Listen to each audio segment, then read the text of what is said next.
going to be covering how to harvest rubidite, rubido, and everything in Rothgar. Now, I'm going to go over pretty much how to do this more efficiently. I do prefer my Nightblade for this, and I'll show you why in this video. But the first things first, we're going to go over the champion allegation.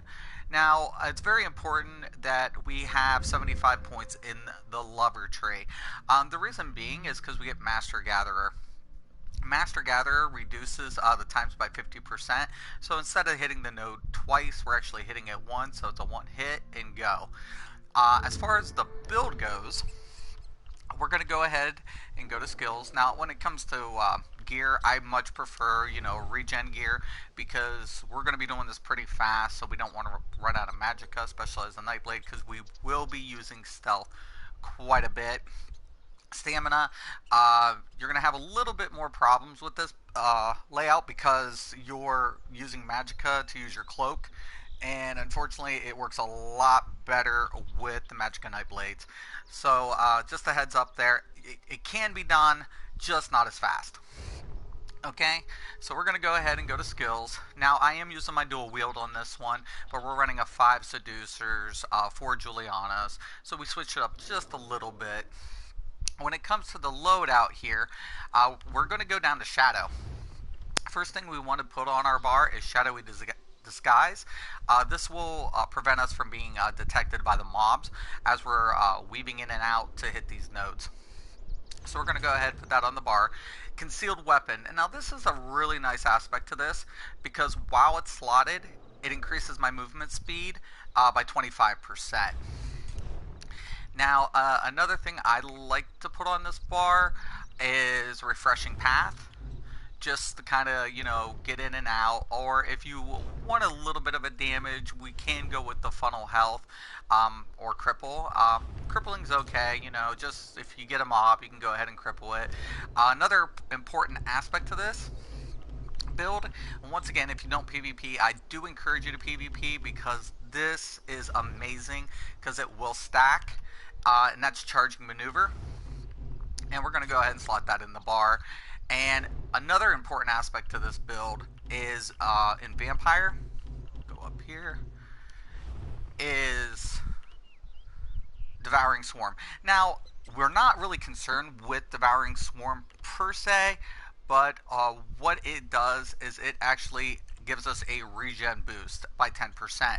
Now, if you're not using anything, Barrier's fine too, because that would give you another 10%. So anything to keep refreshing your regen. And for stamina, that's also going to be really effective to put on the bar while you're doing this. Now, on the back bar, I do still like to go with the Restoration Staff, just because we're going to use a lot of siphons.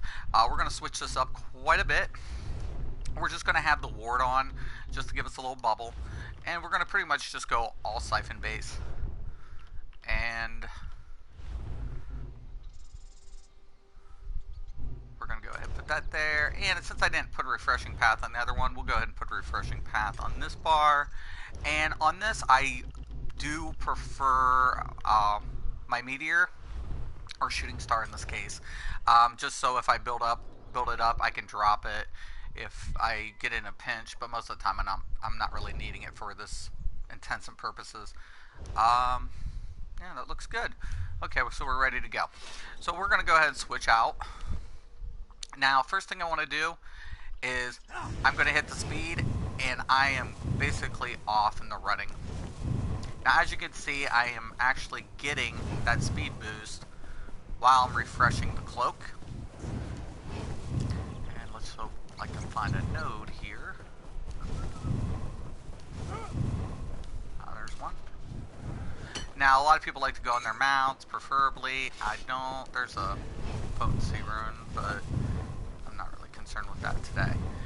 The one reason that we like to farm, not just to acquire Rubidite and Rubido, well, Rubido you have to kill to do that. I'll cover that in another video. But Ancestral Silk is we definitely want to get Drew Wax and Tempering Alloy. And unfortunately, the best way to get this is actually refining.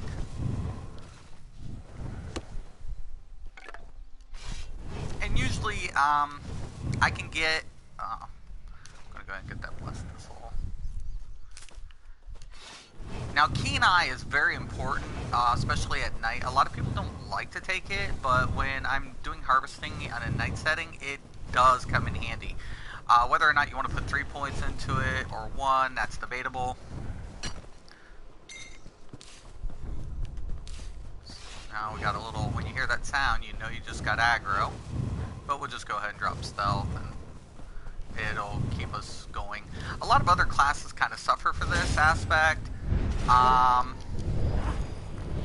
But with this build, it's a lot more efficient because it's a Nightblade. And I hate to say that they're more effective, but unfortunately they are. Now, if you see other players like this one here, which I don't know why he's just got nothing on, but anyways, they will aggro a lot. Now, as you can see here, there's spiders. I'll actually hit it before they can detect me. Now they detected me, but no problem. I'm just off. If I still have aggro, I just kind of want to pull back a little bit, and then all of a sudden, see, I can't get it yet. I still have aggro. They're trying to find me, but they'll reset. And I can just go over here again, hit it, and kind of move on. Not a problem. Thieves Trove. I always like these. You know, it's basically free money. You know, because I can go ahead and launder anything if I want to keep it, or, you know, just kind of, you know, sell it to the Thieves Guild.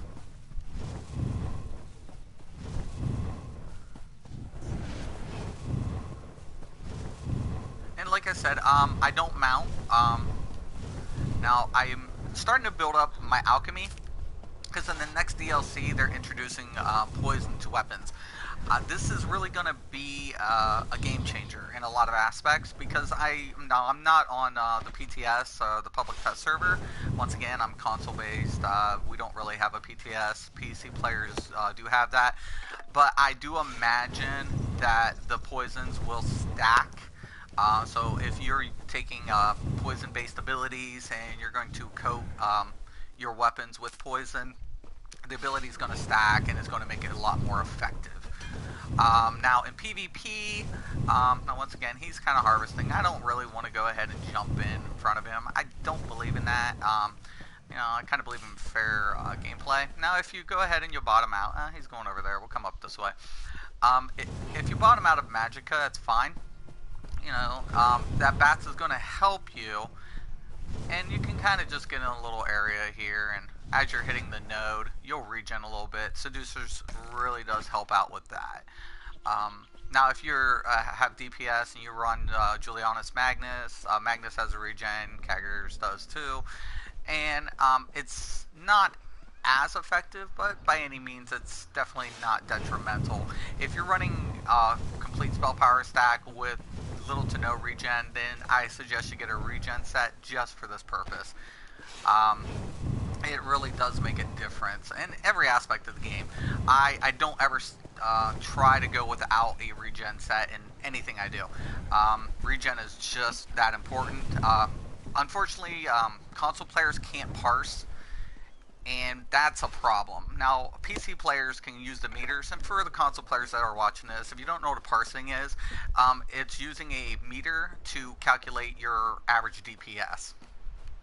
And that is kind of important when you're making your build, how much burst damage you're doing, how much damage over time, and it really gives you an idea of how much damage you're pushing out, especially when you're resetting up your gear, trading it. And now, since we're going to see new them redoing the trades, it'll be kind of interesting to see if people set up their gear different. So I'm really hoping that, you know, it gets away from some of the monotonous cookie cutter builds.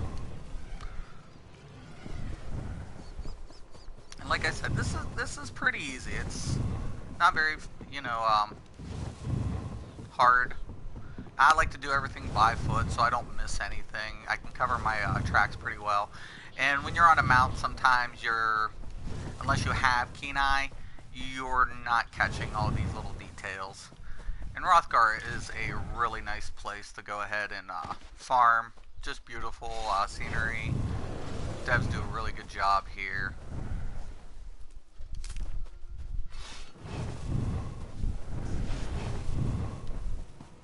If you come around the edges now, it's come down here sometimes. Sometimes there's rubidite or ancestral silk or ruby ash just kind of lying around in some of these areas. I always stay away from the skull areas. Those are bosses. Usually you don't see a lot of nodes putting in there. Now, I do want to say this too. If you are harvesting and you see worms, I know you want to leave that on there. That's actually not a good thing, because what it does is it doesn't reset that node. And if you come back around and you see the same node and you try to hit it and there's nothing there but worms, more than likely that's your own fault, because you didn't take the worms to begin with to reset the node. And depending on how many players is online, that refreshes the node faster. So keep that in mind. You know, I know that you might not want to go fishing. If you go fishing, it's great. You know, you're getting free bait. But if you're not fishing and you don't want the worms, just keep in mind you can sell it. You can just scrap it later. But it is kind of important to hit those nodes just so you can refresh it. Now, a lot of times I can't avoid combat, so I'm going to actually see if I can sneak in here and get this without him. Okay, see? And there we go. Now, if it was another class, we could get the node, but unfortunately, we are going to engage in combat. So, this is very, very, very effective. And a lot of times when I'm harvesting meat, and see, I'll pick up that crawler. I definitely want to refresh these nodes, and even if I don't hit it again, other players do appreciate it, and you know, it's sometimes a good thing to think about others other than yourself. Because everybody's trying to do the same thing. Everybody's trying to get their end game gear. And the crafting in this game is amazing. I love the fact that you can mix in match crafted gear with drop gear. Most MMOs, unfortunately, put crafting in the back end of the game and don't really make it viable. You can craft to get through your beginning stages, but for end game, it's almost pointless. In Elder Scrolls Online, it is very much a necessity, very much a part of the game as a whole. So once again, this is kind of why I really enjoy this game. They're always coming out with new sets and new combinations, trying to challenge you as players to come up with different combinations, and especially since it's sandbox oriented. I mean, it does have classes to it, but keep in mind that the builds are a lot. You can do whatever you want and build around that accordingly. So once again, great job. I've only been playing this since the end of January, and I'm very impressed. Graphically, one of the more superior MMOs out there. And when it comes to a console platform, I anticipate more games will go with this, especially with Steam boxes and all, you know, the convenience aspect. Now, PC will still always be superior, because when you take a look at Elder Scrolls Online, from a PC platform to console, depending on your graphics card, it definitely is different, but all the base mechanics are the same. Nothing changes. And to tell you the truth, Xbox and PlayStation do a great job keeping up with the PC, and it's a lot more affordable and convenient sometimes when you're not wanting to build a rig or, you know, buy a prefabricated gaming rig. Like, Alienware is great, but very expensive. So as you can see, though, you know, this is a very, very effective build. Once again, if you do like the video, please feel free to subscribe. We will be covering over quite a bit of content and showing you guys. I always keep wanting to refresh that speed. You can see the difference when I'm not using it and when I am. Now, typically, in the past, I've been an MMOer for 20 years. Okay, so I never call myself a gamer per se, because I do game, but I keep to pretty much MMO platforms. But I've been doing this for 20 years, and I can honestly tell you, most of the time I've been very reluctant to give out my builds, especially in sandbox MMOs like this. but you know, I feel pretty confident that you as players, this would be more beneficial if we, you know, share the love, so to speak. So now I don't do cookie cutters. It's very important to understand this. And what I mean by cookie cutter is if you're watching this video and you use this build, this is going to become a cookie cutter template. Meaning, you know, you didn't originally come up with the template yourself. And the reason why I try to stay away from cookie cutters is because people get fixated on one build, and that's not viable in games like this. Elder Scrolls has a lot of different content that you are going to be doing, and you shouldn't get fixated on one set of gear, one style play, especially if you're PvPing or if you're going to go ahead and do PvE. I have 4 different sets of gear just to accommodate the different aspects of the game in different alignments and different loadouts. PC players do have a nice convenient mod called swaps where we do not. So everything still has to be manually uploaded and manually switched out.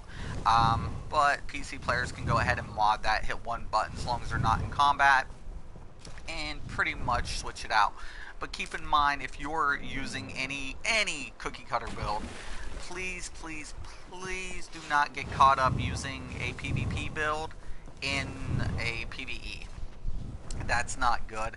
Also, if you're going to PvP and you're using a burst build, you're gonna find players like me very resilient to those builds because we do it intentionally. So I do watch Cypher and I watch Deltia, just not to take their builds, but to pretty much build against it, because majority of you people are running those builds, and it makes it easier for me to counter those builds. So once again, don't get caught up in cookie cutters. It's not good as a player, and it's really good for you to know your class and all of the aspects. If you're running a cookie cutter build, unfortunately you don't know much about all the morphs, the intricate details, and what makes Cypher and Deltia and some of these other players as good as they are, because they experiment. So once again, I will always tell you, experiment with your builds and see what works for you as a player. Try different gear swaps if you can. If you can't, it's okay to go ahead and go with the, you know, the most common gear sets, because you know there are some truths that won't change until, you know, they're implemented. So once again, you know, I'm not going to completely dog on cookie cutter builds, but at the same time, myself as a player, I totally refuse to engage in that type of activity and tell people. Now in World of Warcraft, we used to see that all the time, you know, especially when we used to raid. You would have to have a certain build, a certain loadout, certain rotation to maximize your DPS, depending if you're throwing hots or dots. And this made the game, my food buff wore off. We'll go ahead and reapply that. It's kind of important here. We used to see that more often, and it made the game feel like a job more than an actual game. And I think Elder Scrolls gives a lot of leniency to the builds. There are certain builds that are a little bit more effective depending on what you're trying to do, but unfortunately what a lot of players aren't doing is actually using a lot of the weapons, a lot of the abilities that Elder Scrolls gives us to their full potential. And that's you know, a sad thing, because everybody's going ahead and, oh, well, we're going to go ahead and use daggers or swords. No one seems to use the stuns and the maces. And those can be effective as well. So, once again, you know, it's just unfortunate. But I do appreciate you guys coming in and watching this video. Like I said, feel free to subscribe if you want to see any future videos, and we'll try to cover as much content as we can in the next couple of weeks, just to kind of give you a basis. But once again, this is the Nightblade, Magicka Nightblade, and this is the Harvester loadout. Now, if you don't have Vampire, do not worry, you can still do this build. The only thing you're going to go ahead and do is switch out your bats for your replenishing barrier, because that'll give you a 10% regen as well. So thank you for watching, and you all have a nice day.